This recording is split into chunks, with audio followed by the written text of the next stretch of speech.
Mesdames, Messieurs, bonsoir et bienvenue dans cette édition de 20h. Tout d'abord, toutes nos excuses pour ce retard dû à des problèmes techniques. C'est pour cela d'ailleurs que vous n'aurez pas les titres aujourd'hui. Mais cela dit, nous ouvrons ce journal par ces décrets, quelques décrets. Décret numéro 23 PRM du 29 mars 2013 portant nomination du président de la commission de dialogue et de réconciliation, le président de la République, vu la Constitution, vu le décret numéro 23-212 PRM du 6 mars 2013 portant création, organisation et modalités de fonctionnement de la commission dialogue et réconciliation décrète, article 1er. Monsieur Mohamed Salia Sokona est nommé président de la commission dialogue et réconciliation. Article 2, le présent décret sera enregistré et publié au journal officiel. Décret numéro 23304 PRM du 29 mars 2013 portant nomination de la première vice-présidente de la commission dialogue et réconciliation. Le président de la République, vu la Constitution, vu le décret numéro 23212 PRM du 6 mars 2013 portant création, organisation et modalités de fonctionnement de la commission dialogue et réconciliation décrète, article 1er. Madame Traoré Oumou Touré est nommée première vice-présidente de la commission dialogue et réconciliation.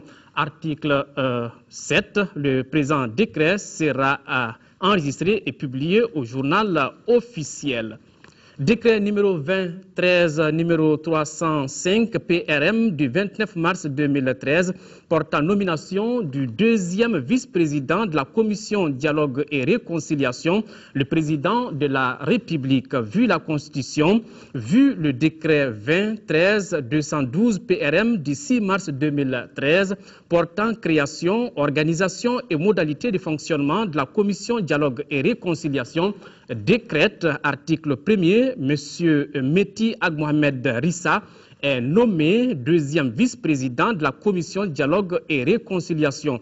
Article 2, le présent décret sera enregistré et publié au journal officiel.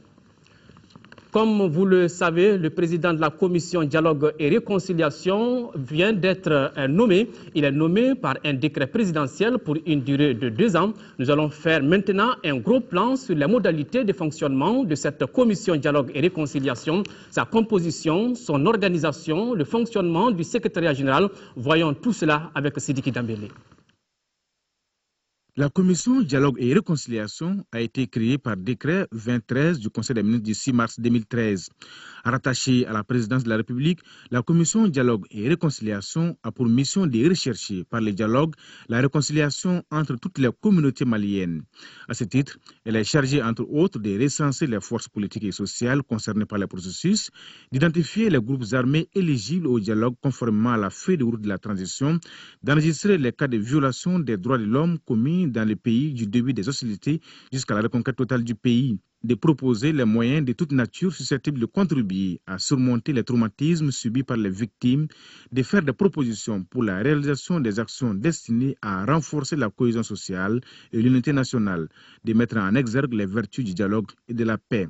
Sur le plan organisationnel, la commission dialogue et réconciliation comprend un président, 2 vice-présidents et 30 commissaires qui sont tous nommés par décret du président de la République parmi les forces vives de la nation. Les organes de la commission dialogue et réconciliation sont l'assemblée plénière, le comité exécutif et le secrétariat général. Le secrétariat général, faut-il le souligner, est nommé par le Premier ministre. Pour ce qui concerne les modalités de fonctionnement, la commission dialogue et réconciliation se réunit sur convocation de son président. La commission peut procéder à toute mesure d'instruction, notamment entendre tout expert et se faire communiquer tout document conformément au texte en vigueur. Les crédits nécessaires à l'accomplissement de la mission de la commission dialogue et réconciliation sont inscrits au budget national. Le portrait de la commission Dialogue et Réconciliation dans nos prochaines éditions. Conformément aux dispositions constitutionnelles, le président de l'Assemblée nationale rappelle aux honorables députés que la session d'avril s'ouvre le lundi 1er avril 2013. La cérémonie officielle d'ouverture débutera à partir de 17h précises dans la salle Modibo Keïta. Mise en place terminée, 16h45. Le président s'est compté sur la présence effective des honorables députés. La séance est publique. Le ministre des Affaires étrangères et de la coopération internationale a offert ce matin un déjeuner d'adieu à l'ambassadeur de France en fin de mission au Mali. Les deux personnalités ont saisi cette occasion pour rappeler les domaines de coopération entre les deux pays et ont mis un accent particulier sur la lutte contre le terrorisme. Youssouf Diakité. Je pars, mais je reste ami du Mali. C'est en ces termes que l'ambassadeur s'est adressé aux autorités maliennes, avant de rappeler un certain nombre d'éléments sur lesquels la coopération entre les deux pays s'est focalisée. Là, il faut citer l'éducation, la formation professionnelle et principalement la sécurité à travers la lutte contre le terrorisme. Vu son engagement pour la cause du Mali, l'ambassadeur Rouye a été élevé au grade du commandeur de l'ordre national à titre étranger. C'est une marque de reconnaissance et d'amitié qui me va droit au cœur. Ce séjour au Mali, est-il nécessaire de le souligner? Il aura constitué pour moi une expérience professionnelle et humaine incomparable. Une expérience professionnelle tout d'abord en raison même de l'accumulation et de la diversité des événements qui ont exigé d'être en permanence sur plusieurs fronts à la fois et le plus souvent dans l'urgence. Une expérience humaine, car c'est dans l'épreuve que les véritables personnalités se découvrent, que les solidarités se forgent et que le travail d'équipe prend toute sa signification. Le ministre des Affaires étrangères et de la coopération internationale a salué le gouvernement français au nom du peuple et du gouvernement malien pour toutes les actions entreprises par la France au Mali, dont la finalité est de parvenir à un développement durable. Je voudrais m'acquitter au nom du gouvernement du Mali de l'agréable devoir d'apporter à M. Christian Rouye le sincère témoignage de l'estime, de l'amitié du peuple malien et à travers lui au gouvernement et au peuple de la République française. Il me plaît d'affirmer que mes collègues ici présents sont unanimes pour reconnaître le bilan très positif que nous tirons de la contribution de l'ambassadeur Rouye au renforcement de la coopération entre nos deux pays. Pour agrémenter la cérémonie, le groupe Laï Diabaté a interprété des chansons faisant les louanges de l'armée française et de tous ceux qui sont au front. Le ministre de l'économie, des finances et du budget a rencontré hier les opérateurs économiques de la région de Ségou. Objectif, mieux communiquer avec les partenaires des impôts afin de relever le taux de recouvrement des taxes. Mais attention, le délai du 31 mars est maintenu comme date butoir pour le paiement des impôts. Le point de la rencontre avec notre correspondant à Ségou, Dougoufana Traoré. Cette rencontre du ministre de l'économie, des finances et du budget visait trois objectifs. Apporter tout d'abord le message d'encouragement des plus hautes autorités du pays aux opérateurs économiques de Ségou pour leur accompagnement dans la résolution de la crise qui traverse notre pays, tout en les rassurant que les fonds d'efforts de guerre perçus par le gouvernement seront bien utilisés. Ensuite, informer les populations de Ségou que le gouvernement ne ménagera aucun effort pour mettre l'armée malienne dans les conditions qu'il faut pour qu'elle mène à bien sa mission régalienne de défense et de sécurité.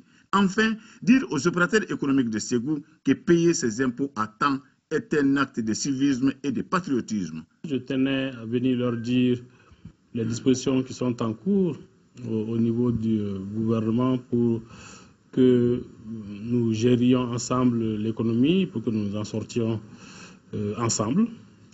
J'ai tenu à vérifier avec eux que, comme on dit, le courant passe bien entre eux et les services de mon département ici. Et donc, j'ai été heureux sur chacun de ces trois points-là d'arriver à des conclusions très, très positives. Et nous avons conclu ensemble que dans le cadre de la concertation, on peut faire beaucoup de choses ensemble, même si les temps sont difficiles.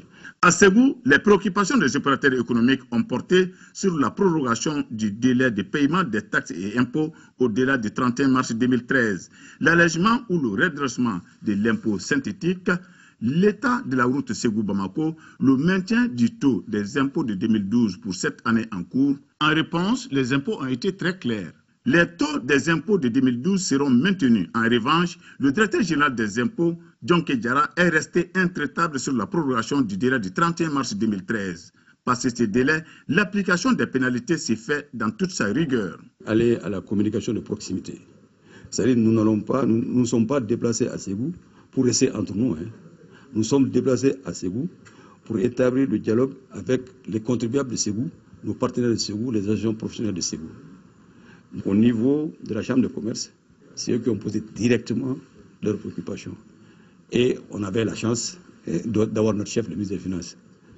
Donc, je crois qu'on ne peut pas faire mieux. Si on leur demandait, si vous leur avez posé la question, je crois qu'ils seraient mieux placés pour répondre. Une fatia pour la paix définitive au Mali a mis fin à cette rencontre de Ségou. Activité ministérielle toujours, le ministre de l'Emploi et de la Formation professionnelle en compagnie de son homologue, de son collègue de l'éducation, de l'alphabétisation et de la promotion des langues nationales était ce matin à Badougou-Djoliba dans la région de Koulikoro. Dans cette localité, les deux membres du gouvernement ont visité le centre de formation professionnelle de Djoliba et rencontré les notabilités. Il s'agissait par cette mission de discuter des voies et moyens pour le redémarrage des activités de ce centre. Envoyé spéciaux, Chérif Moulay, Abdraman Maïga. Par cette visite de terrain, le ministre de l'Emploi et de la Formation professionnelle voulait s'imprégner des difficultés rencontrées par le centre de formation professionnelle de Djoliba. Ce centre a été créé en 1963 avec pour vocation de former les jeunes du cercle de Kangaba au métier. Avec la crise qui a secoué le Mali en mars 2012, il a vu ses activités suspendues en juin 2012. La présente sortie s'inscrit dans le cadre des activités de prise de contact initiées par le département. Ces différentes activités ont pour but de redynamiser le secteur de l'emploi et de la formation professionnelle. Aujourd'hui, c'est pour discuter avec les populations, pour voir comment donner encore du moral aux populations, donner du moral aux jeunes apprenants et surtout pour aller dans la ligne droite de ce que nous avons donné comme principe, c'est-à-dire reprendre purement et simplement le centre. Avec cette visite de terrain, le ministre de l'Emploi et de la Formation professionnelle et son collègue de l'Éducation, de l'Alphabétisation et de la Promotion des langues nationales ont rencontré les habitants de la commune rurale de Badougou-Djoliba. Au cours des échanges, un certain nombre de problèmes ont été soulevés, notamment l'absence d'adduction d'eau, l'insuffisance de matériel et d'équipement et la dégradation des anciens bâtiments construits en 1963. Sur 100 apprenants, il y a 25 qui sont sur le chantier. Nous nous engageons à les accompagner jusqu'à la fin.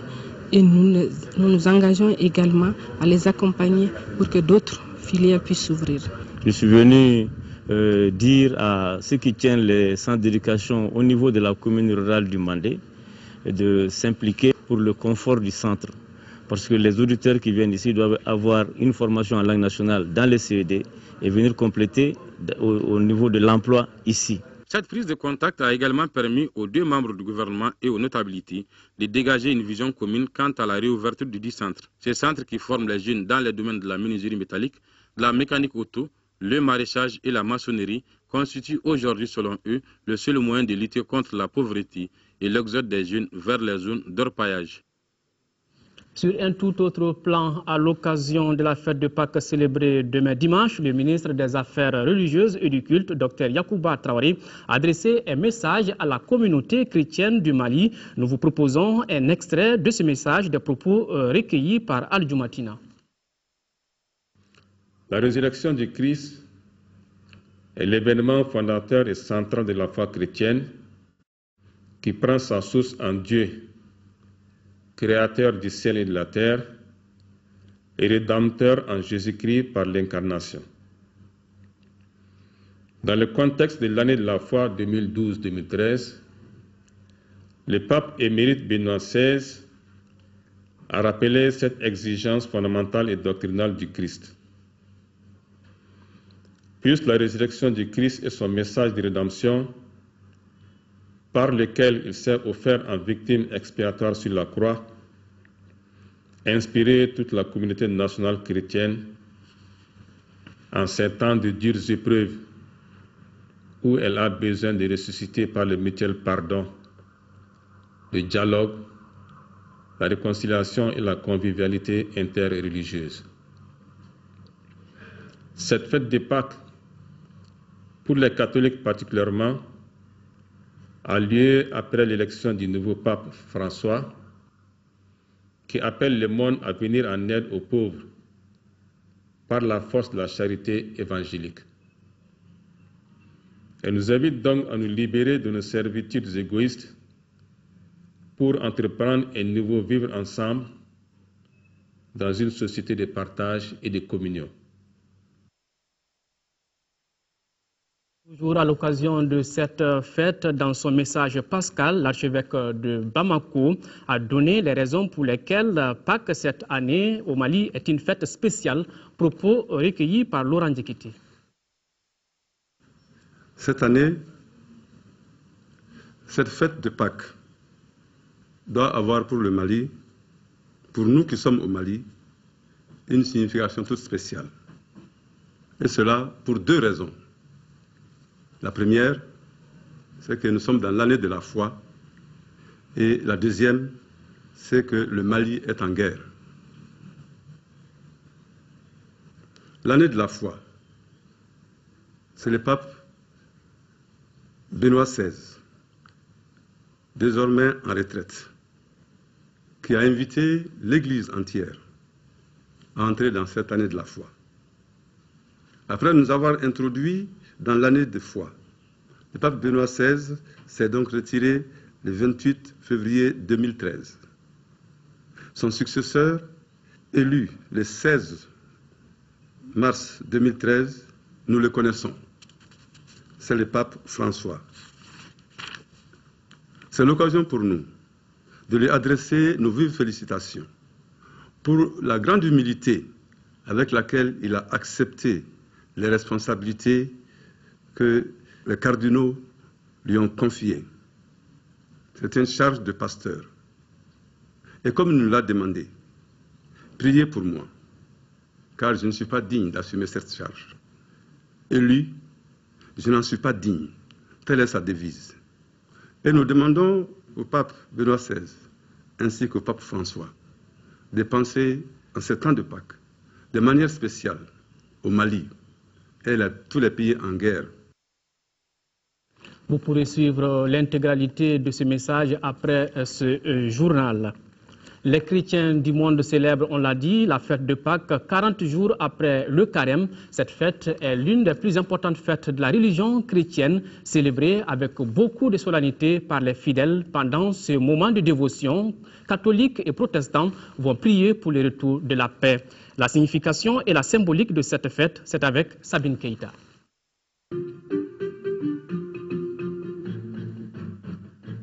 Signifie chez les chrétiens le passage de la mort à la vie à travers la résurrection du Christ. À peu près le même type de fête existe chez les Juifs et qui représente le passage de l'esclavage à la liberté par la délivrance des enfants d'Israël d'Égypte. Dans ce cas, on parle de la Pâque. Selon la Bible, Jésus-Christ, mort sur la croix et enterré un vendredi et ressuscité le dimanche suivant, d'où la célébration de la fête de Pâques par les chrétiens. Le mot Pâques, il y a deux orthographes. Et Pâques d'abord avec S, donc ça c'est la résurrection de Jésus. Et Pâques sans S, ça c'est la Pâque qui signifie la sortie d'Égypte. C'est la libération des enfants d'Israël du pays d'Égypte. Ils ont été esclaves pendant 430 ans et au moment voulu par Dieu, Dieu a suscité un rédempteur en la personne de Moïse. Et donc Jésus vient comme un nouveau Moïse pour libérer les hommes de l'esclavage, du péché et de Satan. Fête de la foi et réjouissance populaire, Pâques met fin à 40 jours de carême, obéissant à des principes bien établis. Le respect des rites et des règles de conduite incombe à tout chrétien. La Pâque est précédée par carême et le mot carême signifie 40. Et pendant ces 40 jours, il y a 3 piliers que le chrétien doit suivre, qui sont la prière, le jeûne et le partage, l'aumône. Coïncide cette année avec l'arrivée des nouveaux souverains pontifes, le pape François. Un accent particulier sera mis sur la célébration au Mali par des prières, des bénédictions et le pardon de son prochain. Cette année particulièrement, c'est un moment de réflexion pour nous.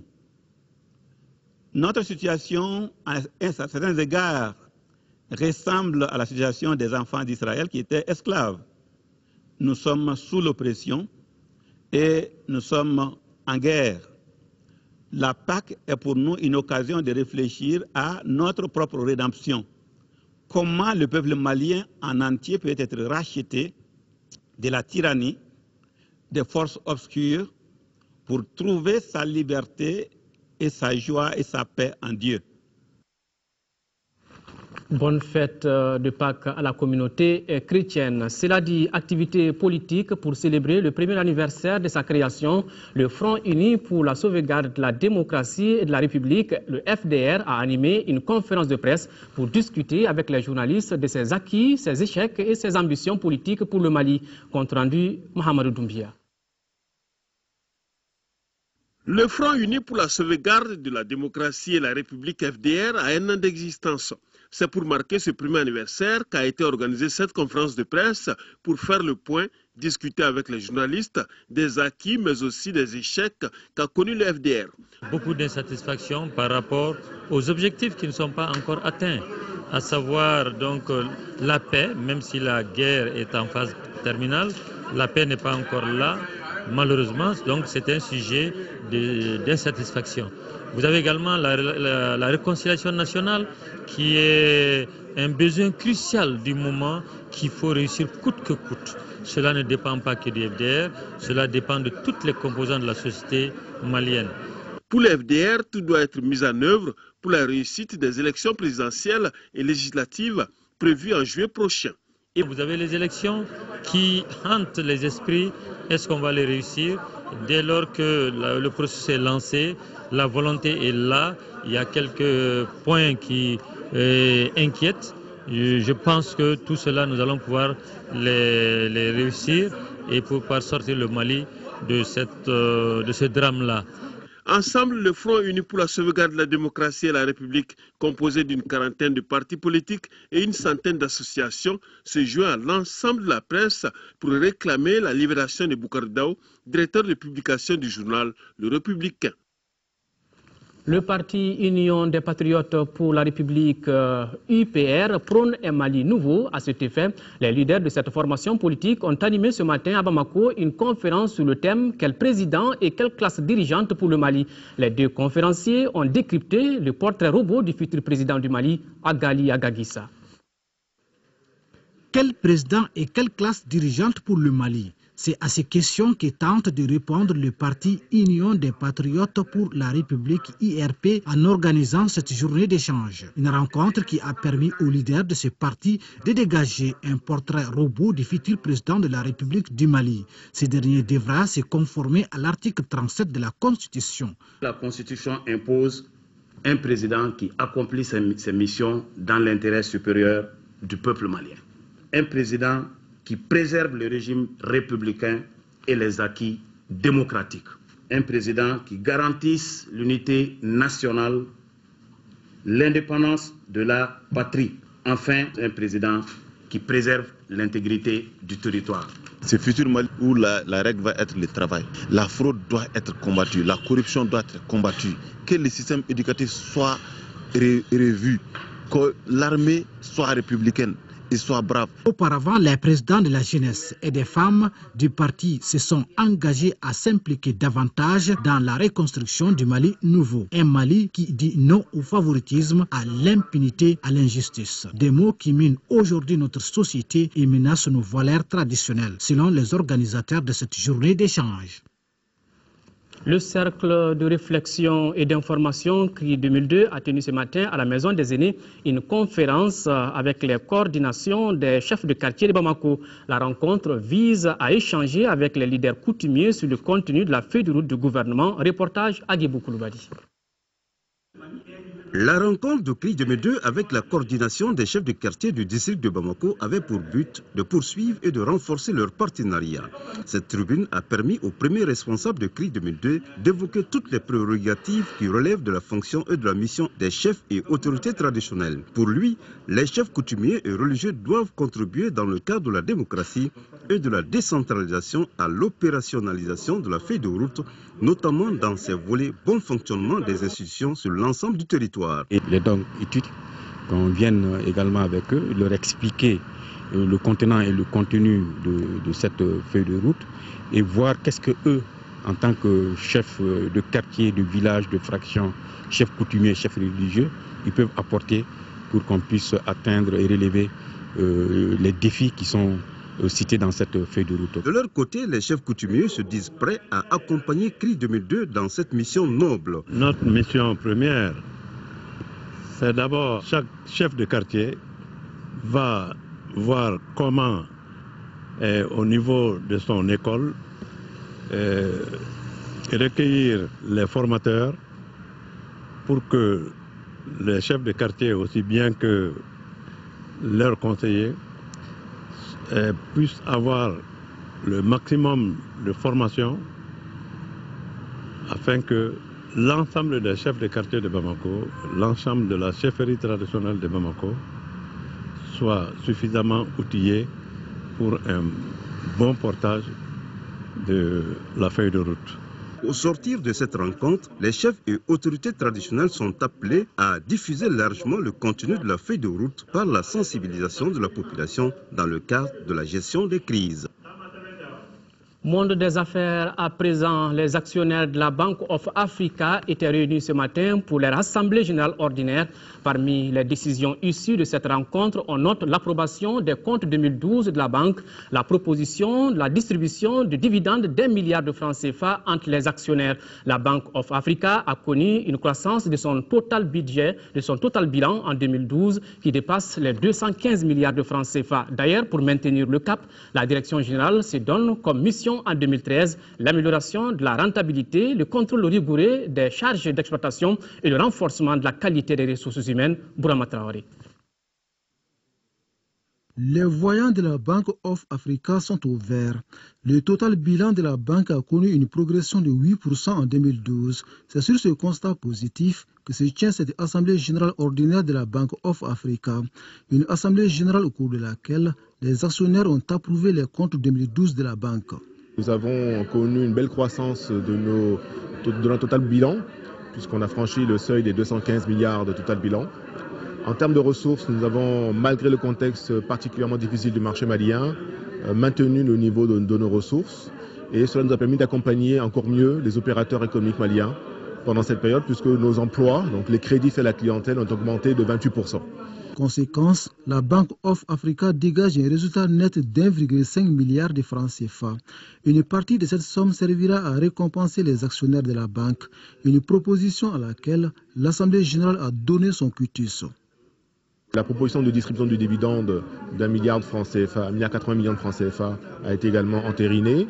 Ces dividendes seront mis en paiement à compter du 22 avril pour permettre aux actionnaires de tirer profit du placement qu'ils ont fait en achetant des actions BOA. Cette décision satisfait naturellement les actionnaires, pour qui les résultats ainsi obtenus sont encourageants et confirment l'adage selon lequel la bonne santé d'une banque se mesure par ses performances. Ce sont des résultats inespérés. Ce sont des comptes sur l'exercice 2012. Nous savons tout ce qui s'est passé dans ce pays en 2012 et ce sont des moments où on ne s'attendait pas à des résultats positifs, à plus forte raison à des distributions de dividendes. Continuer pour engranger d'autres résultats en 2013. Cette année, la Direction générale de la Bank of Africa se donne comme mission l'amélioration de la rentabilité, le contrôle rigoureux des charges d'exploitation et le renforcement de la qualité des ressources humaines. Par ailleurs, 4 agents de la banque ont reçu des distinctions pour leurs efforts en faveur de l'institution financière. Dakar vient d'abriter la 3e édition de la conférence internationale sur l'impact des médias sociaux sur les organisations et les entreprises. La rencontre a regroupé des experts de haut niveau qui partagent leur expérience et leurs réflexions stratégiques sur les médias sociaux. L'événement est une initiative de la société e-compétence Ibrahima Traoré. Les réseaux sociaux et les nouveaux médias sont de plus en plus au cœur des stratégies des entreprises et des organisations publiques. La 3e édition de la conférence Social Media Impact a été l'occasion pour les participants de revoir les principaux challenges auxquels font face les organisations et entreprises vis-à-vis des médias sociaux. L'objectif de cette rencontre, c'est de permettre aux professionnels du marketing, de la communication, des relations publiques et aussi d'autres fonctions, de discuter cet impact, comme il est très compliqué, comme cet impact il est pluridisciplinaire, il est multifacette. Donc c'est une belle opportunité pour les gens de discuter de cet impact, de voir à quel moment il faudrait rentrer dans les médias sociaux, à quel moment il faudrait optimiser sa présence et quels sont les outils et les moyens à mettre en place pour mieux être présent sur ces réseaux, pour pérenniser sa présence, pour mieux gérer sa marque dans les médias sociaux et pour permettre à ces entreprises d'utiliser ces réseaux en tant que levier de leur développement et de leur business. SMI 2013 a couvert un large périmètre des problématiques relatives aux réseaux sociaux. La rencontre s'est penchée d'abord sur les tendances des médias sociaux et de la communication digitale avec un focus sur les démarches et les outils nécessaires. Le but est de permettre à une entreprise de structurer sa présence sur ces nouveaux canaux de communication. Les experts ont parlé aussi de la thématique de la réputation en ligne, connu communément sous l'expression e-réputation. Autrement dit, ce qu'on doit faire pour bien gérer le risque informationnel compte tenu de la dynamique des médias sociaux. Le président du Rassemblement pour le Mali RPM, l'honorable El Hadj Ibrahim Boubacar Keïta, a rendu une visite de courtoisie aux déplacés du Nord résidant au Niger. À cette occasion, il a fait un don de 1 million de francs CFA aux déplacés. Voilà le président du Rassemblement pour le Mali, RPM, l'honorable El Hadj Ibrahim Boubacar Keïta, qui a rendu une visite de courtoisie aux déplacés du Nord résidant au Niger, où il a fait un don d'1 million de francs CFA aux déplacés. Voilà, réception d'une enveloppe de la part du président du RPM. Quel est l'impact de l'occupation des régions du nord de notre pays par le MNLA et ses groupes terroristes sur l'économie de la région de Gao? Notre équipe de reportage tente d'y apporter une réponse à travers l'expérience vécue par Idrissa Maïga, opérateur économique de Gao, aujourd'hui déplacé à Bamako, où il tente de reconstruire sa vie après avoir tout perdu. Reportage Moussa Ali Maïga, Aliou Touré. Je me suis déplacé, j'ai quitté Gao, c'est par rapport à la guerre. Je suis dans l'obligation de quitter un élu de Gao, la commune urbaine de Gao. Idrissa Tché, c'est son nom, notable de Gao, opérateur économique de son État, PDG de l'entreprise Njawa Construction. Il reste l'un des symboles vivants de la destruction voulue, programmée et entretenue du tissu économique et des opérateurs économiques en région de Gao par le MNLA et ses alliés terroristes. Aujourd'hui, déplacé à Bamako pour faire de guerre, l'opérateur économique tente de refaire sa vie. Une vie tournée entre ce chantier habité au jour le jour, couloir par couloir, au rythme des travaux par sa famille. L'homme qui a tout perdu à Gao se rappelle de ses bourreaux, le MNLA et ses alliés terroristes. MNLA, ce qu'il a fait à Gao, on ne peut pas l'expliquer. Mes installations, moi, on m'a presque rien laissé. En 90, que j'ai commencé l'entrepreneuriat, une Njawa Construction, et un Njawa Jardin, et un Njawa Agro-Silvo-Pastoral, sur une plaine de 70 hectares. Tout est détruit. Face à une telle destruction, que peut et doit faire l'État dans sa politique de reconstruction des régions du Nord? Les opérateurs, il faut les aider par les lignes de crédit, les favoriser par beaucoup de taxes. Malgré tout, pour M. Maïga, qui envisage l'avenir avec sérénité, pense que la réconciliation des Maliens, c'est possible. Mais dans le cadre de la réconciliation, il faut que tout le monde soit associé. Que le MNLA sache que ce qu'il a fait là, c'est très grave. Quel qu'en soit l'heure que tu as commis dans cette ville-là, si tu es en faute là, il faut vraiment avoir le courage de demander le pardon. C'est ça qui peut nous amener rapidement à la réconciliation et à la paix. Le ministre de la Défense et des anciens combattants informe l'opinion nationale et internationale que ce jour samedi 30 mars 2013, un véhicule d'un détachement des forces armées maliennes a sauté sur une mine à 110 km d'Ansongo. Le bilan est de 2 morts et le dit véhicule détruit. Le détachement et une unité du contingent nigérien avait quitté Menaka pour Ansongo. Des spécialistes du génie militaire sont à pied d'œuvre pour mener à bien le processus de dépollution. Le ministre invite les populations à redoubler de vigilance et à signaler aux unités les plus proches la présence de tout objet suspect. Amnesty International Mali a tenu aujourd'hui sa traditionnelle assemblée générale annuelle. Cette 21e session est placée sous le signe pas de sécurité sans droits humains. La présente rencontre doit permettre aux participants de faire le bilan de 2012 et de discuter des nouvelles orientations d'Amnesty International Mali pour 2013. La dite rencontre sera également mise à profit par les participants pour faire le toilettage des textes de cette organisation et de mettre en place un nouveau bureau. Reportage Abdraman Maïga. Amnesty International est au Mali il y a une vingtaine d'années. Pour l'année 2012, l'heure est au bilan. Il s'agira au cours de cette traditionnelle rencontre annuelle de Bamako d'échanger et de débattre autour des préoccupations actuelles du Mali et du reste du monde. À travers cette discussion, les acteurs engagés dans la promotion des droits humains analyseront les difficultés rencontrées par leur organisation avant d'adopter une feuille de route. Ce plan opérationnel 2013 prend en compte les aspirations futures de cette ONG dans notre pays. La tenue de notre rencontre annuelle coïncide cette année avec la conférence finale sur le traité sur le commerce des armes, thème sur lequel les membres d'Amnesty International Mali se sont beaucoup investis. Malheureusement, nous venons d'apprendre que la conférence a enregistré un nouvel échec et nous le déplorons. Pour la présente édition, Amnesty International a choisi pour thème « Pas de sécurité sans droits humains ». Un thème qui constitue une invite aux autorités politiques maliennes pour plus de respect et d'engagement dans la promotion des droits humains dans notre pays. L'importance, c'est d'abord que les décideurs comprennent que leur responsabilité, c'est de faire en sorte que tous les citoyens puissent aller et venir tranquillement. Cette 21e Assemblée générale sera également mise à profit par les participants pour approfondir leurs connaissances sur un certain nombre de sujets relatifs aux droits humains au Mali, notamment les causes des violations des droits humains, les techniques de combat de la discrimination, la prévention des atteintes aux droits humains et le renforcement de la participation des gens au processus décisionnel démocratique.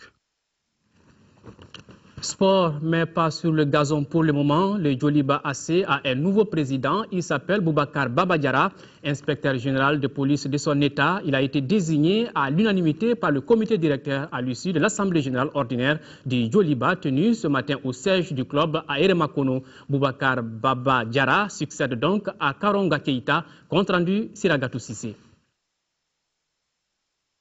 Un nouveau vent a soufflé sur Eremakono, temple des Rouges. Le club a changé de comité directeur à l'issue de l'Assemblée générale ordinaire. Ce 30 mars 2013 est désormais une date symbolique notée en gras dans les annales de l'histoire du Djoliba AC. Après 23 ans de bons et loyaux services à la tête du club, marqués par des hauts et des bas, le président Karonga Keita cède le fauteuil à l'inspecteur général de police Boubacar Baba Diarra. Ce dernier a été désigné à l'unanimité. Ses concurrents Mamadou Diarra dit Victor et Djenabou Sanogo se sont volontairement retirés de la course à la présidence. Une page vient d'être ouverte. C'est donc un lourd héritage à gérer pour le tout nouveau président. Boubacar Baba Diarra fixe les priorités pour un mandat de 4 ans et renouvelable. Le Djoliba est un club historique qui s'est forgé une réputation et un label qui se vend très bien au Mali et sur la scène sportive africaine. En acceptant volontiers de vous succéder, je mesure la responsabilité d'une telle charge, convaincu que je n'ai nulle prétention de vous égaler. Vous laissez entre nos mains un bien précieux.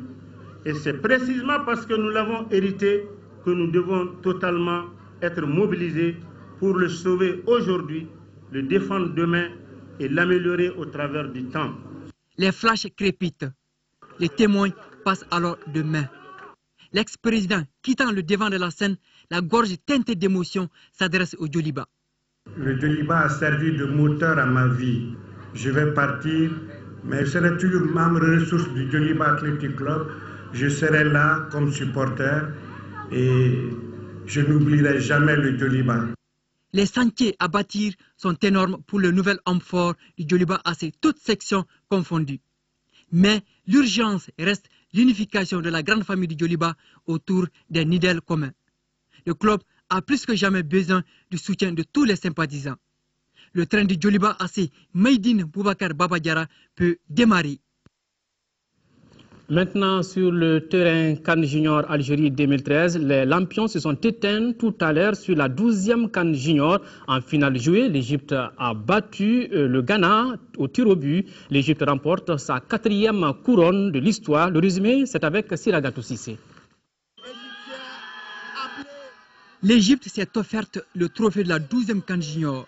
Dans la fraîcheur du stade olympique d'Oran, Égyptiens et Ghanéens ont donné le meilleur d'eux-mêmes. Au but de Goma sur penalty dès la 4e minute, a répondu Jérima également sur penalty pour le Ghana à la 7e minute. Les deux équipes se tiennent au coude à coude jusqu'au coup de sifflet final. Les prolongations ne changent à rien à l'évolution du score. C'est donc au tir au but que l'Égypte l'emporte 5-4. L'Égypte, le Ghana, le Nigeria et le Mali représenteront le continent à la Coupe du Monde Junior en Turquie.